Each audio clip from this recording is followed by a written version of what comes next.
Hello everyone and again welcome back to my another mini vlog. আজ হচ্ছে 28 December. আজ আমার ডান্সের এক্সাম, ভরতনাট্যমের 7th ইয়ারের এক্সাম। তো এদিকে আমি রেডি, শুধুমাত্র নাকেরটা পরতেই বাকি আছে, ওখানে গিয়ে পরবো সেটি। তো চলেও এসেছি, প্রচণ্ড পরিমাণে ঠান্ডা। এদিকে ডোনা চলে এসেছি, কিন্তু মিষ্টু এখনও এসে পৌঁছয়নি।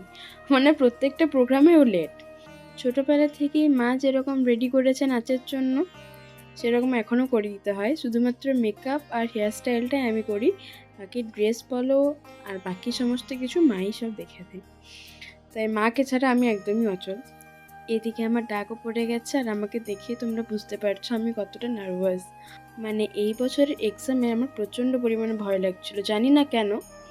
এত এক্সাম দিয়েছি, ডান্সের বলো, কম্পিটিশানেও গেছি, কলেজের এক্সাম দিয়েছি, তাও এতটা ভয় লাগেনি। এবারে যা ভয়টা লাগছিল, মানে আমার একার নয়, তিনজনেরই লাগছিল। মানে আমার, ডোনার, মিষ্টু তিনজনেরই লাগছিল। কিন্তু ঠাকুর করে ঠিকঠাক তিনজনেরই হয়ে গেছে। তো কিছুটা ক্লিপ তোমাদের সাথে শেয়ার করলাম, পুরো ভিডিও দিতে গেলে ভিডিওটা অনেক লং হয়ে যাবে, তো তোমরা দেখো।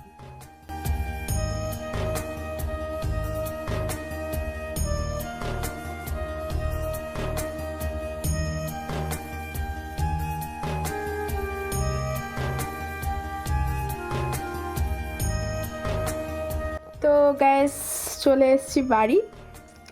আজকের মতো এতটাই, দেখা হচ্ছে নেক্সট ভিডিওতে। ব্যাকগ্রাউন্ডে কেউ দেখো না, কারণ সকালে একদম উঠে চলে গেছিলাম, তো কিছু বাগানো গোছানো হয়নি। তারপরে তুলতে পারছি বিছানাটা না, বাঁদর। কেমন লাগছে অবশ্যই কমেন্টে জানিও। তো দেখা হচ্ছে নেক্সট ভিডিওতে, বাই। মেকআপ করার সময় কোনো রকম অসুবিধা হয় না, কিন্তু এই খোলার সময় জীবন শেষ। তো যাই, ফ্রেশ হয়ে আসি, বাই।